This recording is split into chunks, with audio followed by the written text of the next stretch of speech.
I'd like to talk today about doing nothing on purpose.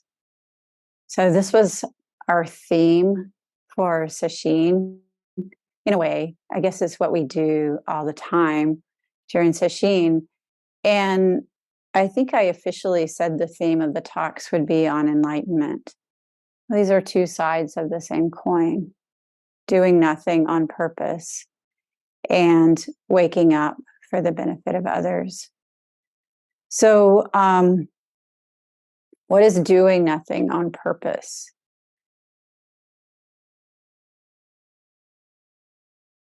Sometimes we think or maybe always, we think we're doing nothing.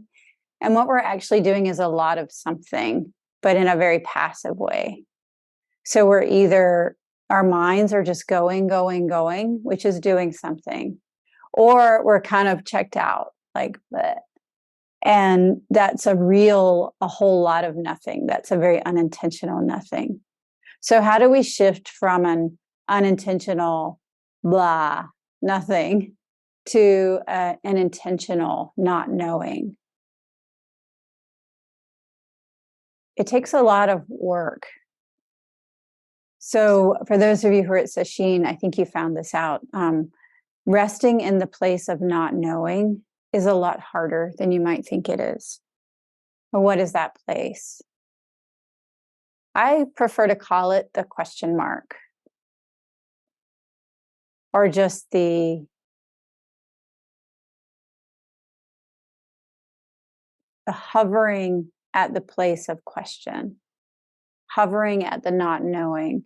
And that's the way I see it myself. It's a kind of a hovering right at the place where we really don't know, where there are no thoughts, no plans, no regrets, just really in the present moment, not knowing on purpose.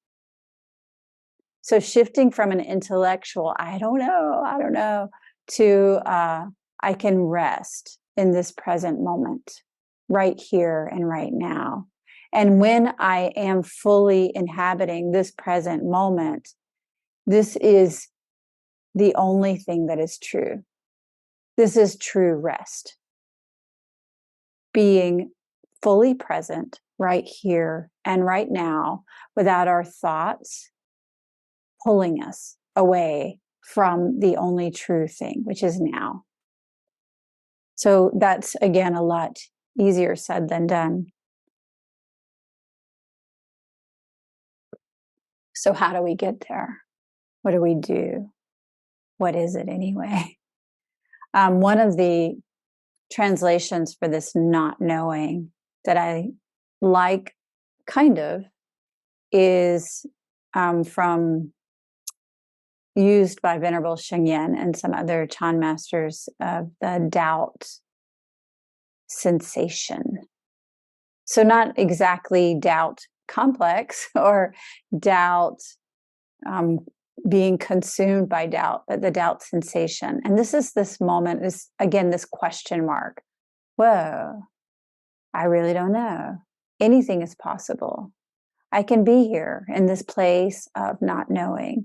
And another way that it's said is wonderment or wondering, which has a sort of the same implication or the same intimation and sort of a flip. So how do we hover at this question mark, this wondering, some curiosity?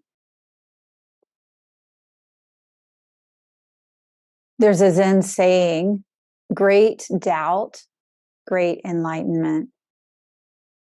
Small doubt, small enlightenment. No doubt, no enlightenment. What is that?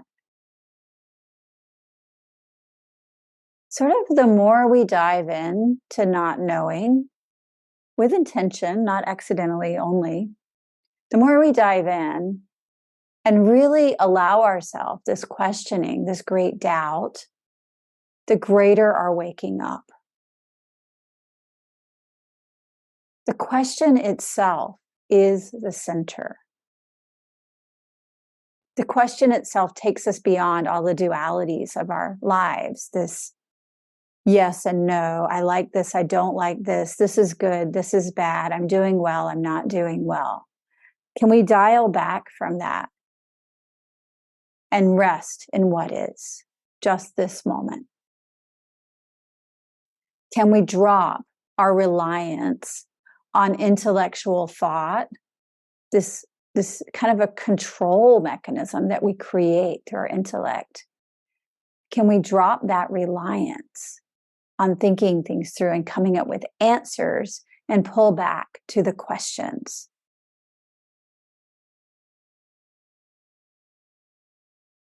The Zen master Tetsugen Sarah from Italy had a really nice way of putting it. He's talking about dark and light. And he used a quotation from the Genjo Koan. If we learn one side, the other side remains in the dark. And then he said this: since many Zen teachers indiscriminately eliminate enlightenment from the very beginning, practitioners are happy enough to avoid the diligence and hard work it takes to bring enlightenment and the fundamental pathway of full practice. Then those with a good mind become scholars only. And in terms of meaning, Zen loses its way. And then what remains in the Zen school is only an empty shell of intellectualization and the art of teaching and teaching and teaching. And in the end, it leads to the wrong idea that the Buddha Dharma is realized either by doing actually nothing or not doing anything, or by studying it.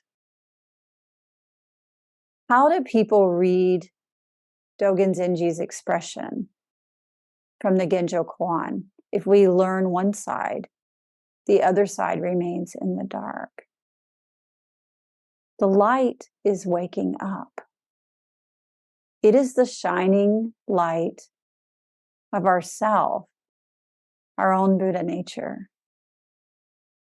If you don't open the eye of Dharma, no matter how much zazen you do, there will always be a blur in your mind.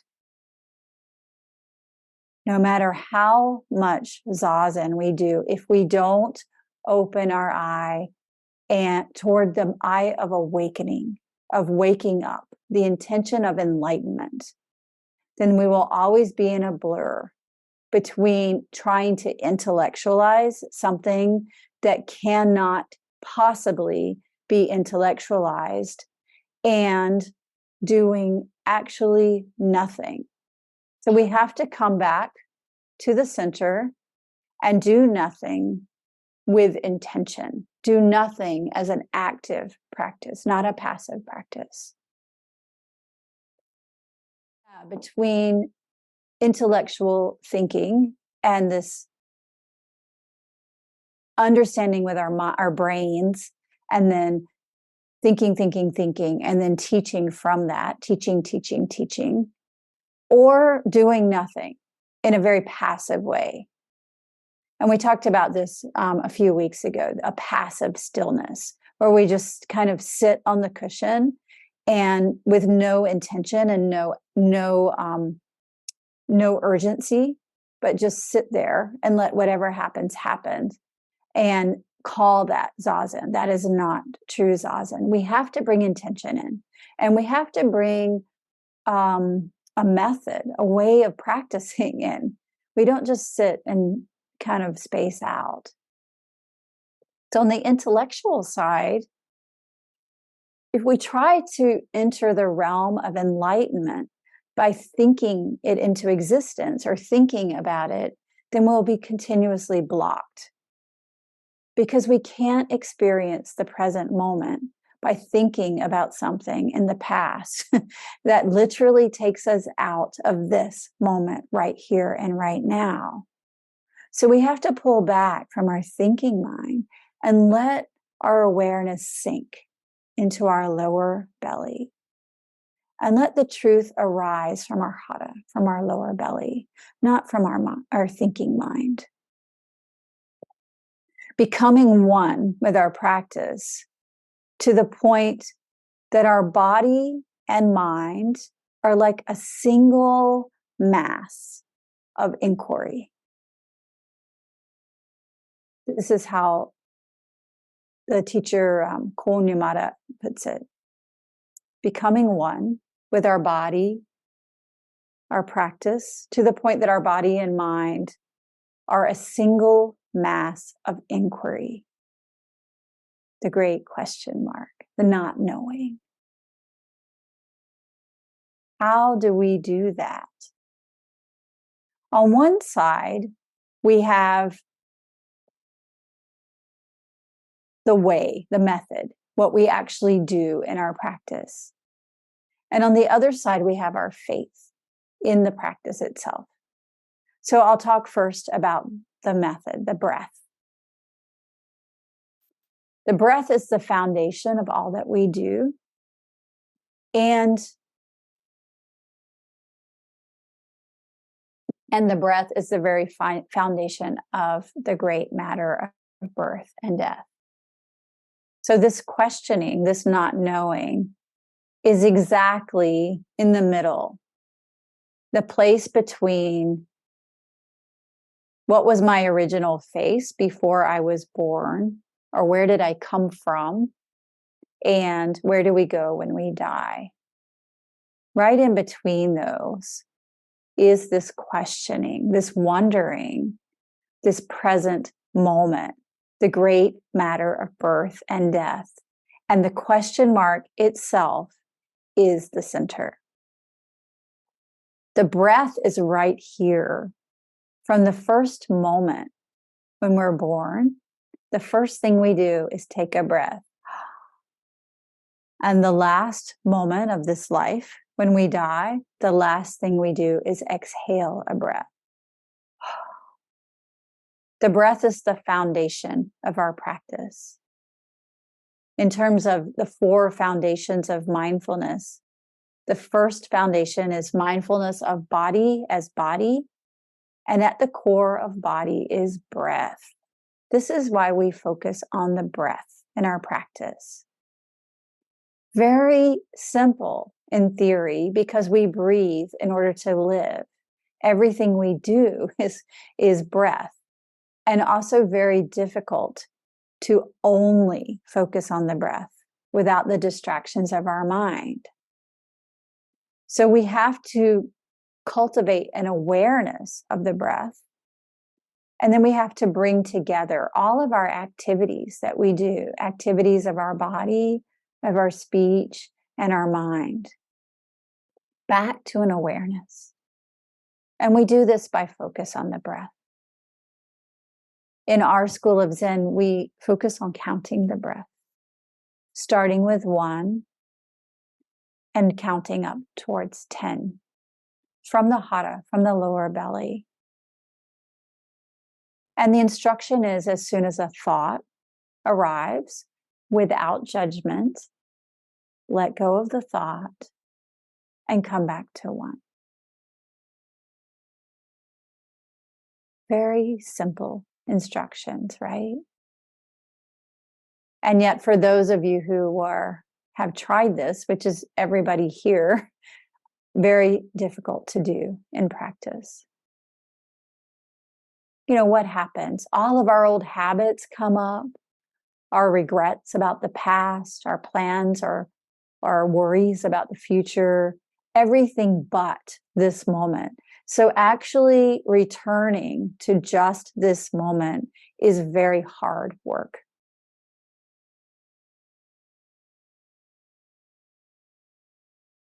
And not to be taken lightly.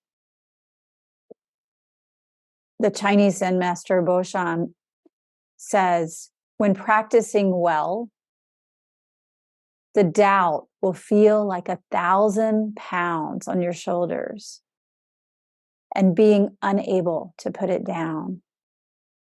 Like searching for something really, really important that you've lost and vowing not to rest until you find it. Like searching for something really important that we've lost and vowing not to rest until we find it.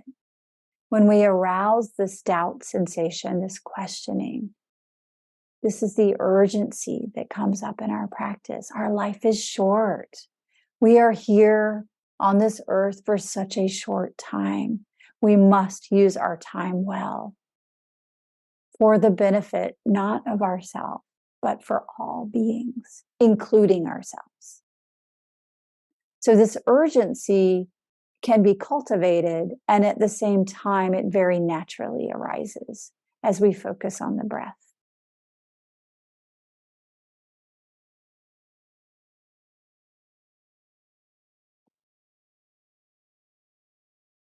How many of you here have experienced this urgency, or at least glimpses of it? You know, sometimes you get it just in regular life. You wake up and you look in the mirror and you're like, oh my goodness, I have gray hair now. What have I done with my life? Am I living well? And we can ask ourselves this without any judgment about what we've done or haven't done, but with just an encouragement to ourselves. Well, I'm going to do that. I'm going to live well. I'm going to treat other people with kindness. I'm going to have work that benefits others. I'm going to really focus on this present moment and appreciation of life as the best way to benefit all beings. We can cultivate this. It's not that hard to find when we start letting go of this thinking, and taking the backward step into not knowing, resting and not knowing. How do we do this? We settle, choose one method of practice. Again, for us, it's usually counting the breath. So we stop flipping between all of the things we want to do. Like, I'm going to try this practice. No, I'm going to do metta for a while. No, actually, that's not working. So what did I do last time? Last session, I think I tried. I was doing this thing where, I was doing a body scan, and that was really helpful. So let me try that. Oh, and wait a minute, that's not working. So, the breath. That was really important. And Tenku said that we should really focus on. So I'm going to come back to the breath. Okay, so where was I? I mean, I kind of sped that up a little bit, but does it feel familiar? Does it feel familiar? Come back, settle on just one method and stick with it. And then let go in body and mind. You know, when I talk us through the beginnings of our practice in the mornings, I ask people to check in with your body and to really align your body. And we do that by sort of, the way I picture it myself is letting our skeleton line up and align. And once our structure is in place, our bones are in place, then we can let go of all the holding in our muscles, because our skeleton will hold us up. Same with our practice. When we have the structure of our practice in place, it will hold us. And then we can relax. We can relax into our practice and let go of that frustration and clinging and holding. And the third thing is not to concern ourselves with how well we're doing. So how does that sound? To those of you who just finished sesshin, were you able to do that? Were you able to cultivate a lack of concern with evaluating your own practice? It's really hard, isn't it? This very simple thing of sitting on a cushion in silence. It's really hard, and yet so valuable. This is the highest thing we can do, to live our life for the benefit of others through our sincere practice, abiding nowhere, being present to all the change that happens. Abiding nowhere means having no discriminating thoughts. And this is like one of those Harry Potter tricks. So, abiding nowhere means having no discriminating thoughts. If we can refrain from discrimination, then we have no thoughts. And if we have no discriminating thoughts, then we abide nowhere. So, circle, right? Abiding nowhere means having no discriminating thoughts, no judgments, no ideas, no, this is good. Oh, my practice is going so well. I'm sure I'm going to be enlightened next period of Zazen. Not right now, but probably soon. If we can refrain from those discriminating thoughts, if we can refrain from discriminating, then we have no thoughts. So if we can pull back from the judgment, good, bad, I like this, I don't like this, this is working, this is not working, whatever we have, whatever our personal stuff is. I really hate this part of sesshin. I really like this part of sesshin. Man, I really wish we had oryoki. I wish we didn't have oryoki. I hate doksan. Oh, I love doksan. Whatever it is, let go. And then if we can refrain from discriminating, then we have no thoughts. And if we have no discriminating thoughts, then we abide nowhere. What a relief, huh? What a relief.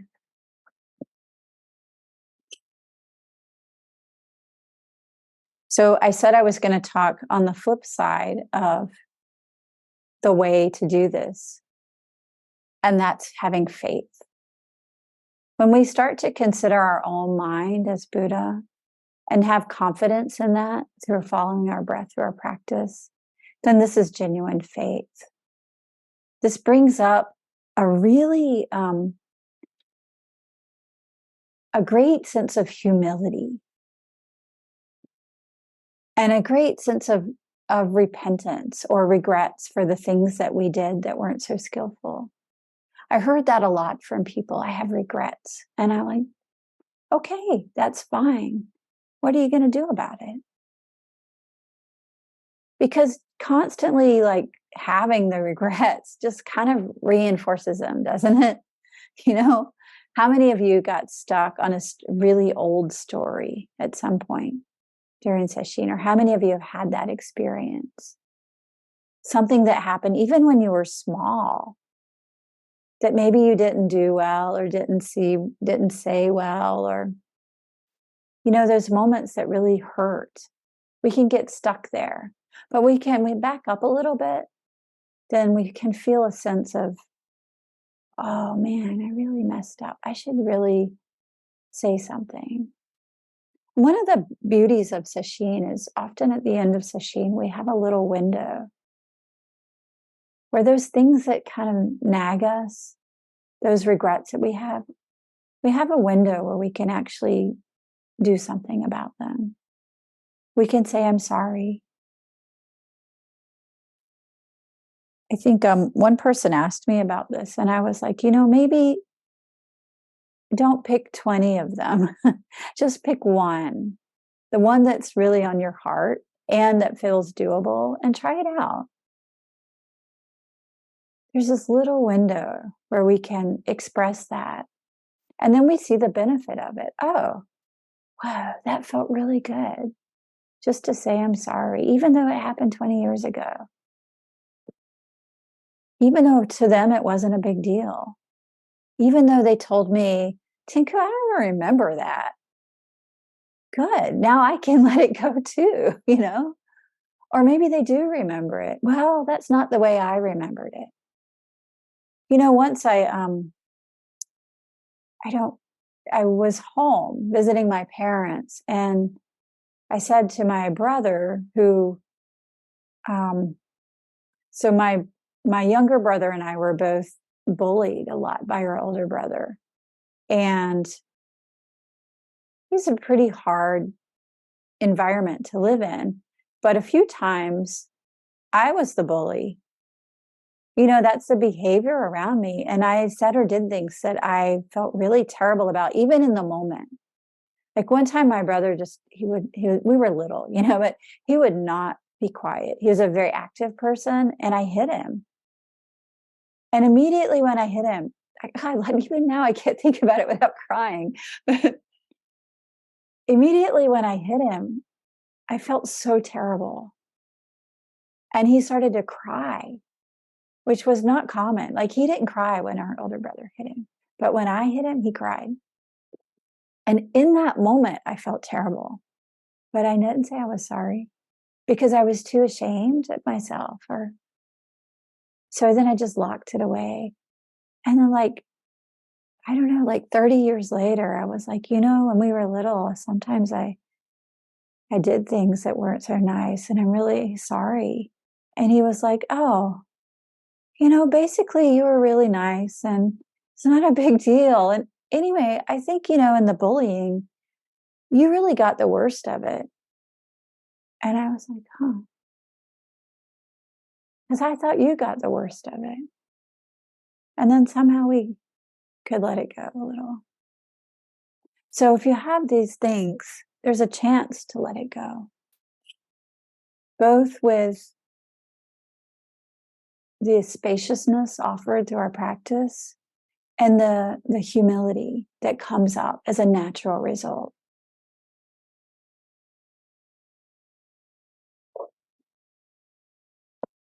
Faith in our practice means faith in our Buddha nature. And generating or just seeing or experiencing faith in our Buddha nature comes when we let go of all of the things that pull us out of this present moment and allow this present moment to be just as it is. And then we can really see our own Buddha nature. We can see the Buddha nature of all of those around us. Even the trees are so beautiful, and the sparkles in the early morning grass are so lovely. This is what it is to let go of the thinking mind and rest in this present moment. Rest in the question. Rest in the not knowing. The world becomes beautiful. Even the hard stuff feels tolerable. When we look up at the sky, it's the most beautiful color of blue. And when we see the birds flying through the air, we wonder, how do they do that? It's a miracle. And the beauty that surrounds us all the time, really all the time, whether it's in a field of flowers or on a New York City subway, the beauty of humanity all around us becomes almost unbearable. And we feel that we will do anything in our power and everything in our power to live for the benefit of others.